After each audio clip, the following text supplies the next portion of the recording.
Titanfall 3 Hopes and Dreams. This video is opinion based. This is what I think, speculate and want from Titanfall 3. None of this is confirmed during the production of this video. Before you correct me or start complaining about something, remember this is only my opinion. If you want to reach Respawn, then post it on Reddit or Twitter. Thank you.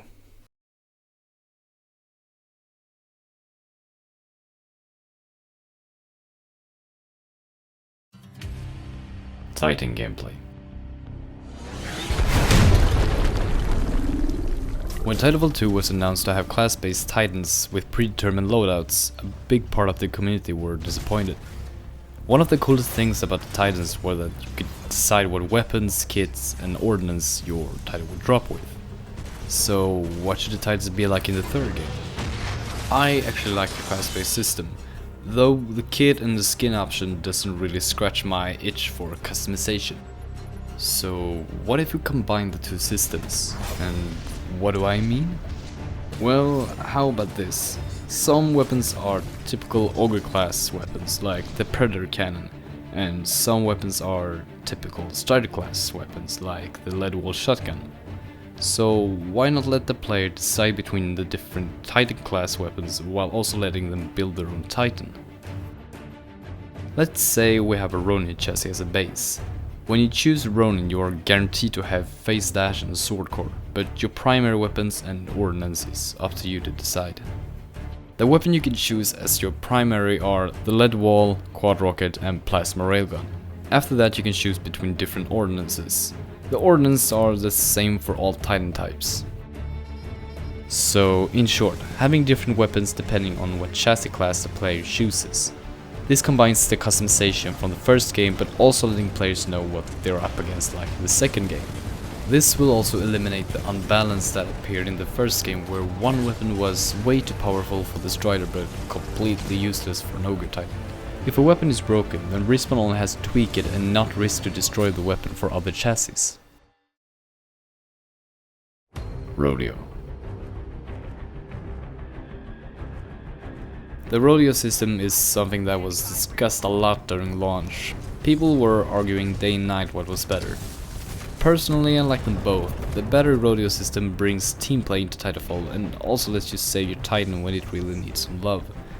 But at the same time, the first game's Rodeo system gave you the possibility to stay and risk your life to take down the Titan yourself. It also forced the pilot inside the Titan to either step up and face the rodeoing pilot face to face or do what they can while the Titan is still functional. I don't want to drop them both. I think they succeed in what they're supposed to do. So, just like the Titans, why not combine them? How about all Titans start with a regenerable shield, and the first time they get rodeo the pilot picks out a battery, just like in Titanfall 2. When a Titan loses its battery, its shield is destroyed and won't recharge again until it gets a new battery. In this state, if a pilot starts rodeoing the Titan again, the system from the first game will be used. This will please both players from the first and second game. While we're on the subject of pilots, let's carry on to them. Pilot gameplay. Combat is pretty much the thing that makes pilots, well, pilots. Titanfall 1 and 2 are quite different when it comes to the combat feature. In the first Titanfall, the pilot's weapons were weaker and the TTK, or time to kill, were longer. This gave the pilots some space to react, either run behind cover or go full Rambo back. In Titanfall 2 this is not the case. The TTK was cranked up to a new level, which meant that the first player to spot an enemy would most likely win the fight. This was most likely due to compensate the increased speed that the new stim and grapple brought to the table. But sadly this created an imbalance for other weapons and tactical abilities. The victim of this was Cloak, AWOL, Holopilot and projectile weapons. Why use Cloak when you can phase shift out of danger without consequence? Or why use the SMR when you can use the hit scan weapon like CAR? So let's see what we can do. I'll get back to the tacticals later. Something that has been complained about on all platforms are the imbalance between SMGs, assault rifles and LMGs.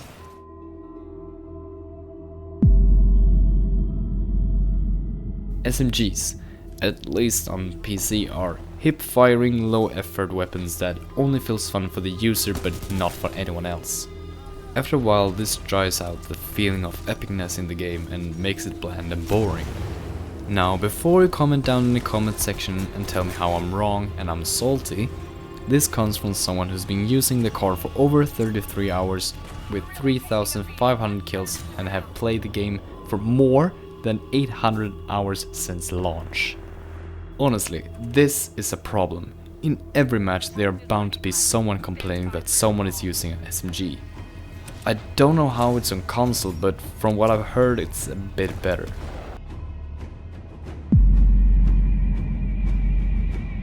As a PC player, this hasn't been a real big problem, but from what I've heard on console, this is quite a problem. The reason why this is a problem may be because of the aim assist, which is a viable explanation, but honestly, I have too little experience on this platform to make a viable fix.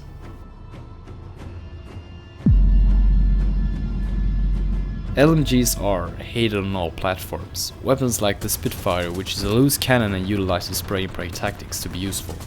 Aiming down sights, not needed. It won't reduce the bullet speed enough to make it useful. Devotion, the LMG that has been disliked since the beginning. It's literally a Spitfire but with better accuracy and higher fire rates. Of course with a smaller magazine. Then the final LMG, the L-Star. Well, it's quite fine actually, but sadly it fits into the problem with projectile-based weapons. So what was that about projectile weapons? Well, the problem with projectiles is that they have travel time.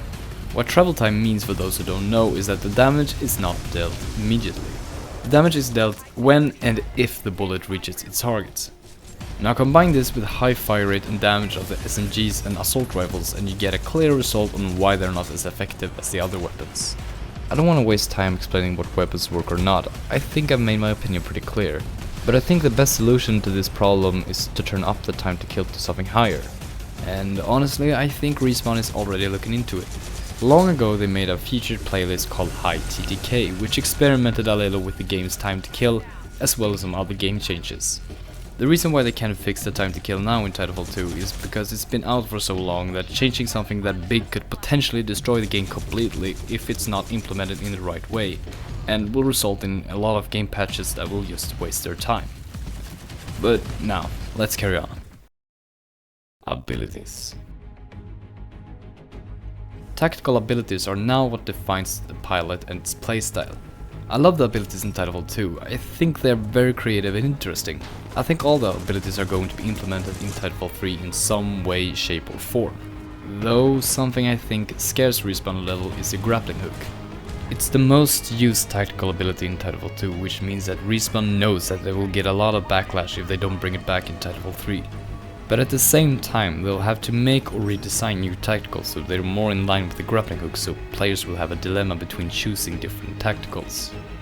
So instead of sitting here and saying nothing and then complain when the game is out, I want to help Respawn with some improvement or ideas for the tacticals. Let's begin with the already existing tacticals.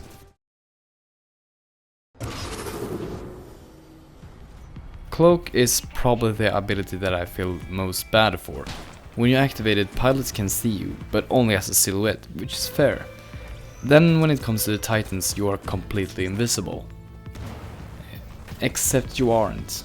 This is just bullying. The only way to make the cloak pilot completely invisible is to use the stealth kit, which means that you have to disinclude a pilot kit to make a tactical work as intended. It would be like having a kit for the grapple that actually makes the hook reel you in. That would be outrageous. I'm surprised that this isn't talked about, and after the campaign where the cloak is less than 5 seconds makes a bad impression on how it works in the multiplayer. What I think cloak needs is the possibility to be completely invisible to Titans under a shorter duration. And if you want to see the jump kit trails from the pilots while they're invisible, then you will need to equip an enhanced camera kit.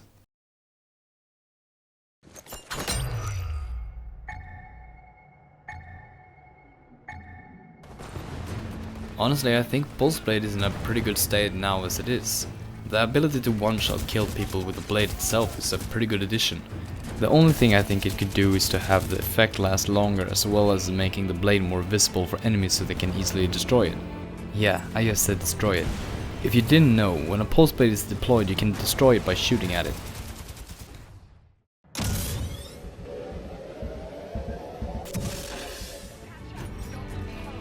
The same goes for stim. It's quite solid as it is right now. Maybe it could make it jump a little higher.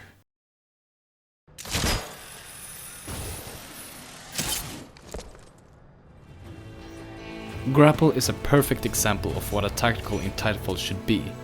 No arguments there.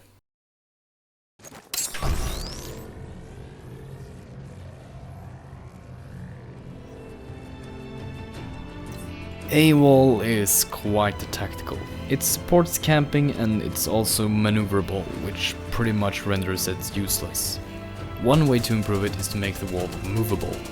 As a reference, take these shielded grunts. What if the wall worked like this and followed the pilot but didn't last as long and could be destroyed with an arc grenade? This would make the A-wall more usable and also support the classic parkour movement system.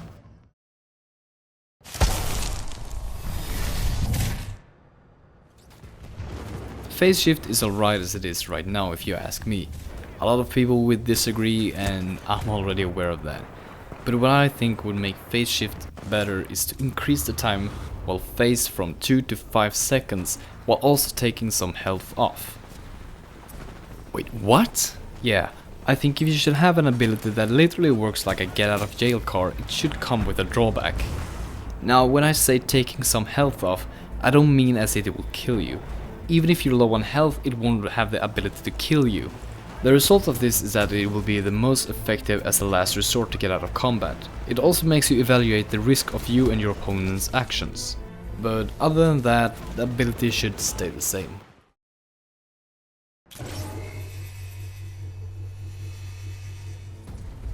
Despite popular beliefs, I do not hate this ability. I think the ability has a valid place in the franchise. It just needs some work. Not a whole lot, but just a little. What I think it needs is a predetermined route to run when it's been deployed so it looks like a real player. Honestly, that's it. Holopilot is a perfect example of what a tactical ability is. An ability that can give you an advantage over the other player by outsmarting them. So Respawn, please bring it back in Titanfall 3. Now onto an ability concept that I've come up with. A combination between a Titan Dash, Phase Shift and Trace's Blink ability from Overwatch. This ability will throw you in the direction you look at. This could be used in mid-air, which will throw you forward instead of strafing like in the old games. But here's the kicker. If the ability is used in front of a thin wall, it will make the player travel through the wall and end up on the other side immediately.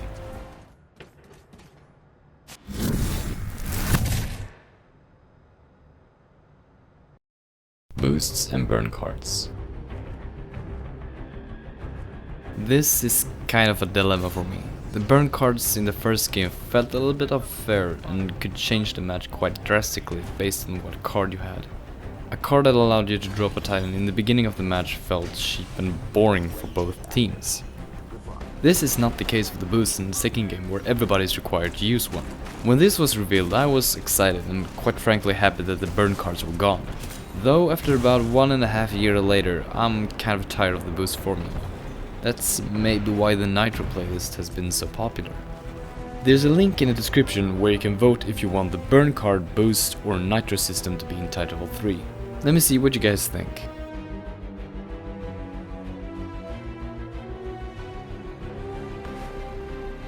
As it is right now, it's alright. The fact that you can level up your weapons depending on how long you played with them is genius. But something is missing. It doesn't bring you the sense of pride and accomplishment by pressing a button called regenerate. If there were certain achievements you had to complete to regenerate, it would bring more pleasure to the player as well as force them to try new things. If I remember correctly, this was the point of the regen system in the first game.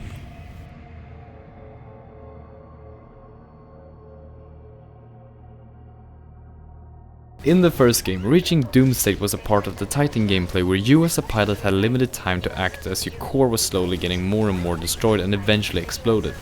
It also disabled your core ability, which could differentiate a good pilot from a great one. Fight or flight, that was up to you. It would be great to bring that back.